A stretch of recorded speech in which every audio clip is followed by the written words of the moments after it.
Fala, gente amiga, tudo bom? Eu sou Carlos Lose e esta é a Batata Espacial, o seu site de cultura nerd e de cultura em geral na internet. E hoje vamos falar sobre cinema, vamos falar das estreias aí do fim de semana, né? Estamos hoje no dia 26 de novembro de 2023, é um domingo. E nesse fim de semana estreou um filme que estava sendo muito esperado, tá? Que estava gerando grandes expectativas, né? Que é justamente o filme Napoleão do Ridley Scott, estrelado pelo Joaquim Phoenix, né?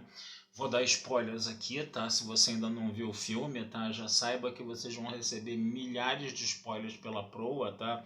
Para o vídeo, assiste o filme, depois volta aqui para ver a nossa conversa, tá? E, gente, quando o filme é especial, né? E quando o filme aborda um tema histórico, né? É claro que vai ter colinha, né? Eu saí do filme com 1000 ideias na cabeça, com 1000 reflexões sobre ele na cabeça, né? Eu sou professor de história, né? Sou historiador, né?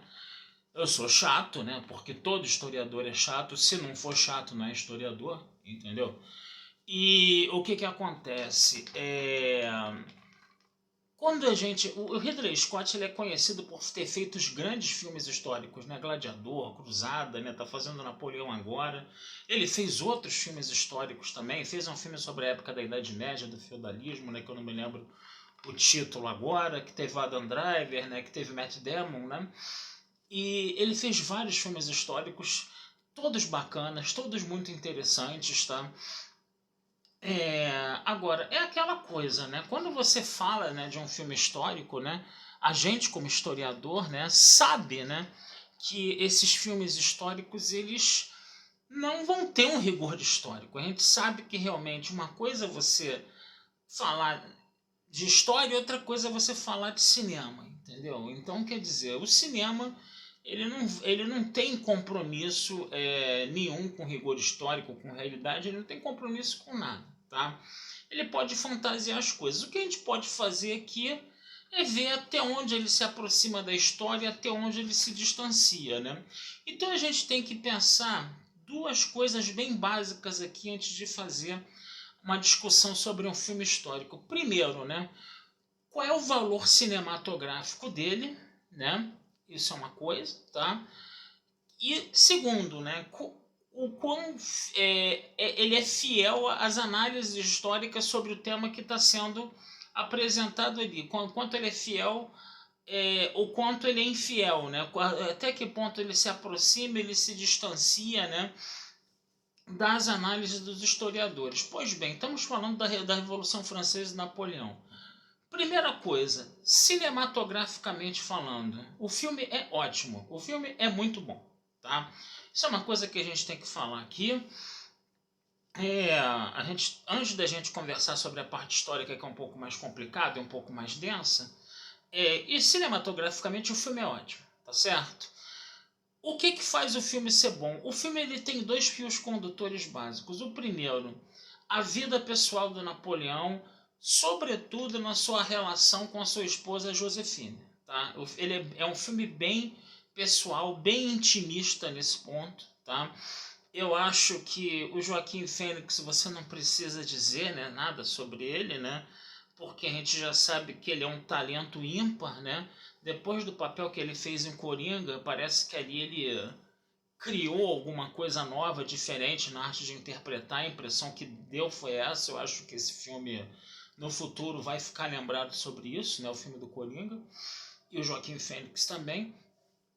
E ele agora, o Napoleão, ele tá fazendo isso. Ele consegue ser aquele cara. A gente sabe que o Napoleão era uma figura humana complicada, era uma figura humana extremamente arrogante. As pessoas chamam ele de tirano, de que ele era um cara altamente personalista, altamente megalomaníaco, coisa e tal, né? Mas Napoleão foi muito mais do que isso. Esse aqui é o grande detalhe, né? Ele é um personagem extremamente complexo, né? O Max Weber falava que nós interpretamos vários atores sociais, que é o caso do Napoleão também. Mas o Joaquim Fênix ele conseguiu pegar, né, essa pecha de tirania dele, de arrogância dele, e ao mesmo tempo colocou ele também como um homem extremamente devotado à esposa, né? É muito interessante você perceber como o Joaquim Fênix conseguiu transitar entre esses dois polos muito facilmente. E a Vanessa Kirby, né, que fazia também a Josefina, ela também foi muito bem, né? Ela realmente acompanhou, né, o Joaquim Fênix, não ficou muito a dever a ele não, realmente, ou nada a dever de repente, tá? Então essa parte do relacionamento pessoal foi ótima, porque foi uma construção muito boa dos dois personagens, né? Então isso é uma grande vantagem do filme. A segunda coisa muito boa do filme do ponto de vista cinematográfico foi justamente as cenas de batalha, né? Cenas de batalha muito bem feitas, muito bem filmadas, coreografadas, né? Obviamente que o CGI ali trabalhou bastante também, a gente sabe disso, ninguém é ingênuo, né, esse ponto, né, de saber que o CGI não deu suas pitadas ali também, né? Mas cenas de batalha muito boas, né? Você vai ter 3 grandes mega batalhas assim mostradas no filme, né? Algumas vencidas pelo Napoleão, outras não, né? No caso, né? Você pode falar sobre isso, né? E a coisa ficou muito bem filmada, sobretudo a batalha, né? Acho que foi em Austerlitz, né? Que ele acabou bombardeando um lago, né? Congelado e botar seus inimigos para morrer afogados e congelados no lago que ele ia dando lá as balinhas de canhão. Essa talvez tenha sido a melhor sequência de batalha do filme, sem a menor sombra de dúvidas. Então, desse ponto de vista, entendeu? O filme foi muito bom. Com relação às cenas de batalha, cenas de ação, né? Porque todo mundo quer ver, quando o pessoal vê um filme do Napoleão, quer ver o filme do Napoleão estrategista militar, né? E também uma boa construção de personagens nesse relacionamento entre Napoleão e Josefine. Agora vamos à parte histórica, que é a parte problemática. Vamos pensar um pouco aqui. Quando você vê um filme histórico, gente, eu acho que ninguém tem mais ilusão, tá, de que aquilo vai ter um certo rigor, né, de que aquilo vai ser detalhista com relação à parte histórica, com relação aos estudos históricos sobre o Napoleão, estudos acadêmicos, coisa e tal, né? A gente sabe que a coisa não vai ser fiel, que você não pode dizer que aquilo ali vai reproduzir com fidelidade o que se sabe sobre Napoleão nos estudos mesmo de história, né, no caso, né? O problema é que esse filme, entendeu? Acho que ele abusou um pouco disso, entendeu? Você espera que o filme não vá ter um rigor histórico, entendeu? Mas você também acaba... Ele acabou também passando um pouco do ponto com relação a isso, né? Eu posso dar vários exemplos aqui para vocês sobre isso, tá? Eu vou ter que conversar um pouquinho sobre história também, esse aqui é o detalhe, né? Primeiro, né, com relação à Revolução Francesa, né?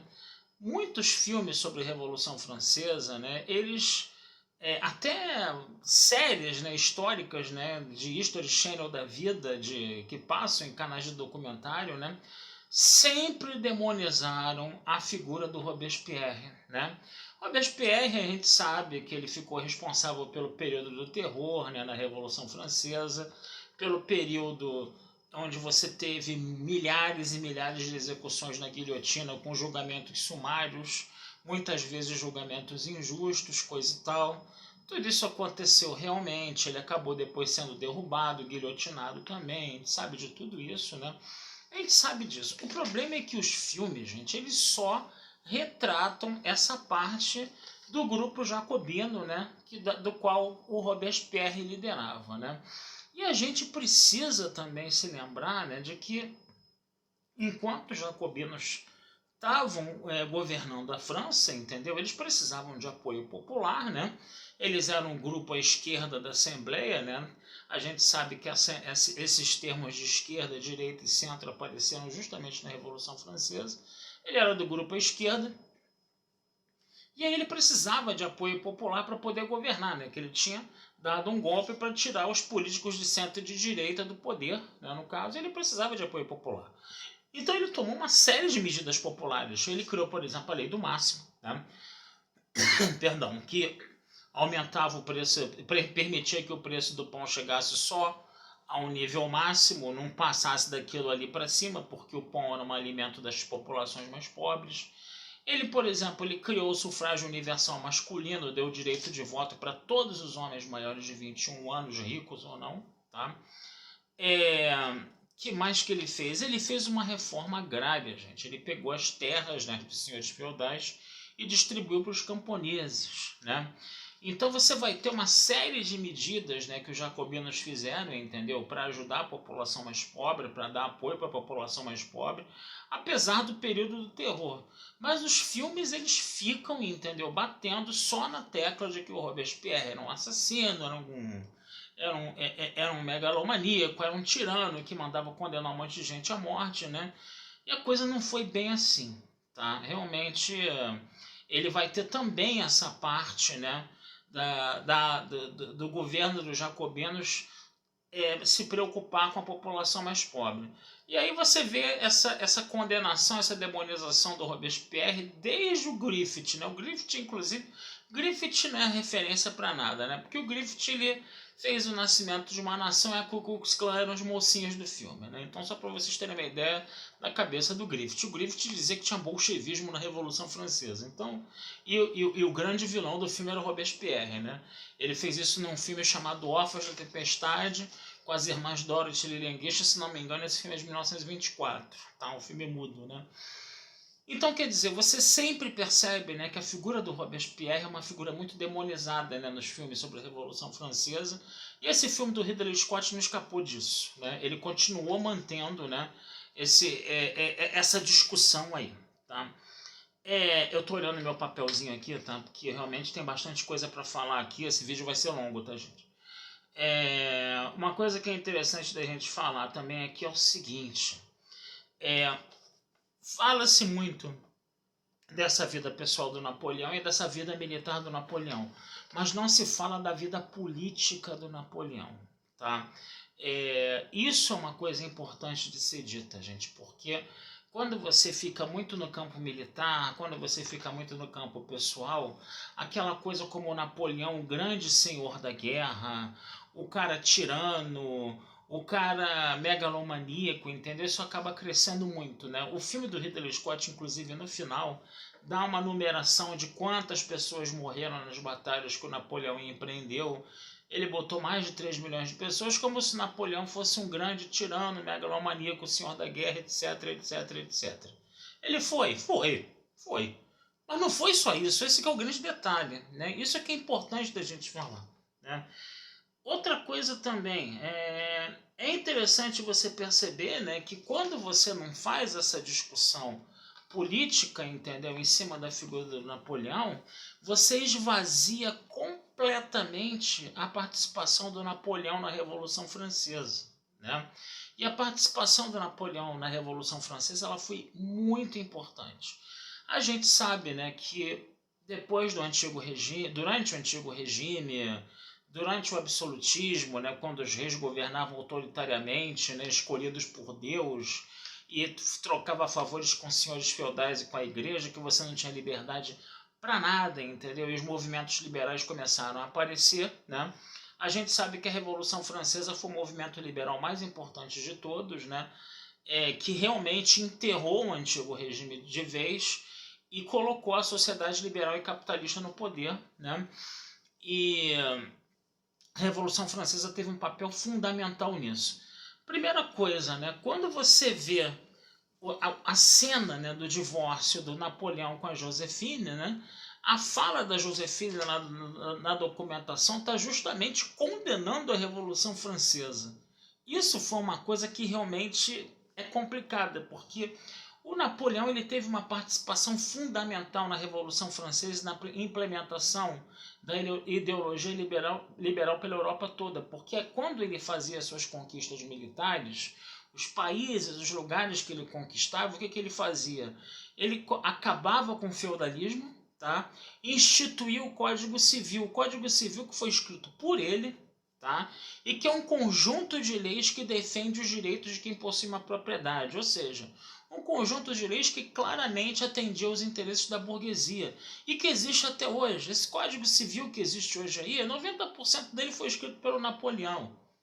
Então, quando ele acaba com o feudalismo e institui o Código Civil, ele vai semeando Ele vai colocando sementes de liberalismo pela Europa toda, que mesmo depois da queda dele, acabaram durante o século XIX pipocando revoluções liberais pela Europa toda e que enterraram de vez o antigo regime, enterraram de vez o absolutismo. Nada disso é falado no filme. Entendeu? Nada disso é falado no filme. Então, a participação do Napoleão na Revolução Francesa ela foi fundamental. É claro que história não é feita por grandes heróis, história é feita por sociedades e por movimentos sociais. Mas essa participação do Napoleão na Revolução Francesa ela tem que ser citada. E isso é tirado do filme de uma forma tão descarada, entendeu? E o filme ainda tenta destacar o Napoleão da Revolução Francesa como se a Revolução Francesa fosse um período de selvageria e barbárie que tinha que ficar para trás, tinha que ser esquecido. Quando na verdade o Napoleão estava levando adiante todo o processo revolucionário. Tá? Então isso é uma coisa, entendeu, que foi meio estranha, né, no caso. Né? Tô olhando minha colinha aqui, tá? Tá certo, gente? Outra coisa também que é interessante da gente ver, né, é com relação à coisa da coroação do Napoleão como imperador. Tá? O filme deixa claro que quando ele dá o golpe no diretório, né, e ele assume o poder, ele vai assumir o poder com 3 cônsules, ele era o primeiro cônsul, tá? Aí depois eles quiseram dar um título de cônsul supremo, alguma coisa assim, não me lembro, coisa e tal. Por quê? Porque ele estava numa querela diplomática com outros países e se ele mudasse o título dele, ele imporia mais respeito em cima dos adversários políticos dele de outros países. Fazer uma coisa para carregar um pouco mais nas tintas, né, do título dele, para ele impor mais medo e respeito em seus adversários políticos de outros países. Né? E a coroação do Napoleão como imperador acabou ficando resumida a isso. Né? Só que a gente tem que lembrar que a coroação do Napoleão como imperador foi outra coisa. Né? Primeiro, o Napoleão foi coroado imperador, mas ele não lutava contra os reis absolutistas, coisa e tal, então ele vai se tornar um imperador absolutista? Não, ele vai se tornar um imperador que defende os interesses da burguesia, um imperador que defende os interesses da Revolução Liberal. Isso é uma coisa importante de falar. Segundo, a coroação dele como imperador foi um capricho pessoal dele, como apareceu no filme? Não, também. Isso também tem que ser falado. Aí, esse esvaziamento político do Napoleão no filme é que é um negócio que incomoda muito. Porque o Napoleão, por exemplo, para ele poder ser coroado imperador, ele precisava de apoio do povo, como os jacobinos fizeram lá atrás. Então, o Napoleão, por exemplo, ele vai fazer a paz com os inimigos, ele vai tirar a França daquela situação de crise e ele vai começar a tomar uma série de medidas como cônsul. Vai fazer a paz com os inimigos para a França não ser mais atacada. Vai criar o Banco da França, que é uma instituição financeira para ajudar a burguesia a se desenvolver. Vai escrever o Código Civil, que é um conjunto de leis que defende os interesses da burguesia. Não vai confiscar as terras dos camponeses que os jacobinos lá na Reforma Agrária lá atrás tiraram dos senhores feudais e deram para os camponeses. O Napoleão não vai pegar essas terras de volta, vai melhorar a situação econômica, política e social da França, vai tirar a França daquela crise gritante, né, que o período revolucionário estava trazendo para ela por causa de todo o período conturbado da coisa. E aí sim ele vai ser um cara que vai ter apoio da população e vai fazer um plebiscito, uma votação, perguntando se a população quer ele como imperador ou não. E a população diz que sim. Nada disso é citado no filme. Entendeu? Isso tinha que ser citado no filme. Entendeu? Tinha que se entender que o Napoleão era um cara querido pela população da França, entendeu? Não porque ele era um grande herói de guerra, um grande herói de batalha. Porque ele tomou medidas sociais que estabilizaram a situação econômica e social da França, e isso acabou fazendo com que ele fosse, né, coroado imperador. A cena da coroação do imperador me lembra demais, né, o descobrimento do Brasil do Humberto Mauro. Né? O Humberto Mauro, quando faz a cena do descobrimento do Brasil, né, ele faz uma filmagem, né, uma encenação da primeira missa, né, faz igualzinha do quadro, não me lembro agora o autor do quadro da primeira missa, acho que é o Vitor Meirelles, não me lembro agora, mas ele faz esteticamente igualzinho, tá? O quadro da primeira missa. E a cena da coroação do Napoleão é igualzinha ao quadro do acho que é Jacques Davy, ou Jean-Louis Davy, que é primo do Debré, que inclusive fez as aquarelas aqui no Brasil sobre a vida dos escravos, coisa e tal. Mas o Davy fez a pintura da coroação do Napoleão, é um quadro enorme, né? Quem já foi no Museu Nacional de Belas Artes aqui do Rio e viu aquelas batalhas lá da Guerra do Paraguai, Batalha do Riachuelo, aqueles quadros gigantescos. O quadro da coroação do Napoleão é mais ou menos do mesmo tamanho daqueles quadros lá que você vê no Museu Nacional de Belas Artes, só que ele está no Museu do Louvre, né? É muito mais chique, né? E é aquela coisa, né? Esteticamente é igualzinho, né? Esteticamente é igualzinho, já tive a oportunidade de ver esse quadro lá no Louvre, tá? Que é aquela parada, né? Que ele pega, né? Ele ao invés de esperar o líder máximo da França religioso, lá o bispo da França, que é o representante de Deus, colocar a coroa na cabeça dele, entendeu? Ele pega a coroa e ele mesmo coloca a coroa na cabeça dele, né? O que provocou um escândalo na época, tá? E essa parte do filme é a reprodução fiel desse quadro do Davi que está no Museu do Louvre também. Ai, meu Deus. Desculpa, gente. Acabei mexendo aqui. Pronto, estou de volta no prumo. Então, acabou sendo uma reprodução fiel, tá? Desse quadro do Davi, tá? No Museu do Louvre. Assim como no Descobrimento do Brasil, você vê uma reprodução fiel da primeira missa no Humberto Mauro também, tá? Que mais que eu tenho para falar para vocês aqui? Deixa eu virar aqui a folhinha. Falei do Robespierre. Falei do governo dos jacobinos. Assim, quando você vai ter o Congresso de Viena, né? O Congresso de Viena foi o quê? Foi a restauração do absolutismo pela Europa em 1815, né? E nada disso foi citado, e nem a formação da Santa Aliança. O que acontece? Napoleão foi derrotado, né, praticamente derrotado já, né? Todas as monarquias, né, da Europa que queriam restaurar o absolutismo se reuniram em Viena, fizeram um congresso, e a ideia era restaurar o absolutismo e criar uma aliança militar para matar no nascedouro qualquer tentativa de revolução liberal, que foi a Santa Aliança, né? E aí o que acontece? Quando você vê o Congresso de Viena no filme, parece muito mais um ato anti-Napoleão do que qualquer outra coisa. Não se fala em restauração do absolutismo, só se fala mal, só se vê aqueles aristocratas, né, falando mal do Napoleão, mas você não diz o que eles querem, qual é o objetivo deles, né? O negócio ali parecia que o Congresso foi feito para, né, só esculachar o Napoleão, quando o Congresso de Viena estava sendo feito para quê? Para restaurar o absolutismo, né? Muito interessante a gente também ver isso aí. É muito interessante a gente também falar, tá, que quando ele volta da Ilha de Elba também, né, você vai ter toda aquela questão da Rússia, da política de terra arrasada, né, de como ele acabou perdendo muitos soldados, né, que ele foi com 600 mil soldados para a Rússia, voltou só com 40 mil, o resto morreu tudo, né? Aí ele foi confinado à Ilha de Elba, né, no caso, né? E quando ele foi confinado à Ilha de Elba, Luís XVIII, o irmão do Luís XVI, que havia sido guilhotinado, tentou restaurar a monarquia na França. E aí ele foi chamado de volta para botar o Luís XVIII para correr, né? O filme mostra que ele entrou nessa rusga com o Luís XVIII, sim.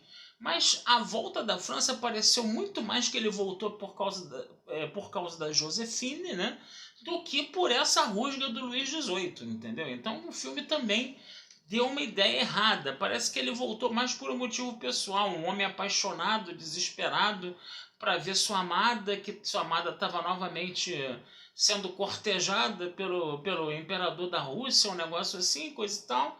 E se esvaziou um pouco essa discussão do Luís XVIII, entendeu? Quando a volta do Napoleão da Ilha de Elba para a França, teve muita dessa coisa de botar o Luís XVIII para correr, tirar o Luís XVIII, né, da monarquia da França, tá? Só para a gente falar o seguinte, só para a gente falar isso. Então, gente, é interessante a gente perceber, tá, que esse filme do Napoleão, tá, Como eu falei, cinematograficamente falando, ele é um filme bem bacana, é um filme que vai ter como dois fios condutores principais esse relacionamento dele com a Josefine, o que ajudou a fazer uma construção muito boa dos personagens, mas e também cenas de batalha que foram muito interessantes, tá? Também foram muito bacanas essas cenas de batalha, tá? Agora, essa parte histórica, como eu falei para vocês, ela tá cheia, né, de problemas, né? E o problema é que apareceram mais problemas do que o esperado, entendeu?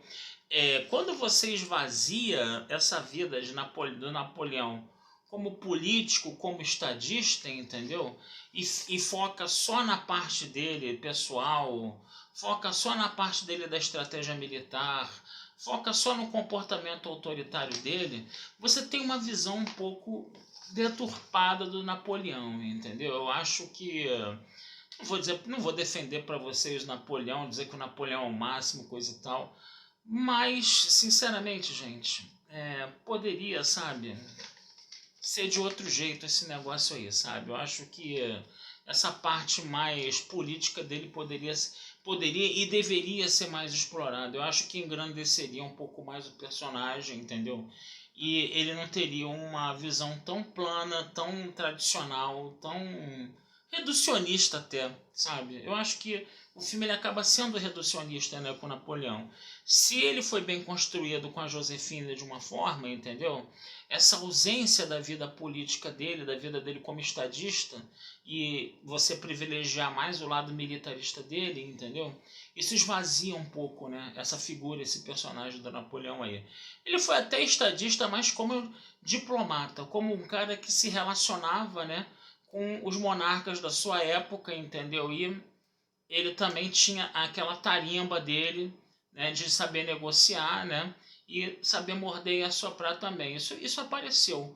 Mas a coisa dele cuidar do povo da França, a coisa dele ser um político que está preocupado com o país dele, tomando medidas que ajudam, de repente, determinados grupos sociais, esse negócio todo, entendeu? Isso não apareceu e, na minha modesta opinião, tá, de historiador, fez falta. Tá? Mas ainda assim, é um filme histórico do Ridley Scott que merece toda a atenção de vocês. Tá certo, gente? Vou parar por aqui, tá? Fazendo vida longa e próspera. O vídeo já tá muito grande. O celular já quase virou, entendeu? Eu acho que eu já me estendi bastante, eu acho que eu já esgotei bastante o assunto aqui com vocês, tá? E agora eu espero que vocês vejam o filme e se divirtam, tá? Não deixem de curtir meu site, batataespacialtudojunto.com.br, e futuramente a gente conversa sobre mais filmes aí com vocês, tá bom? Um abração, fui e até a próxima.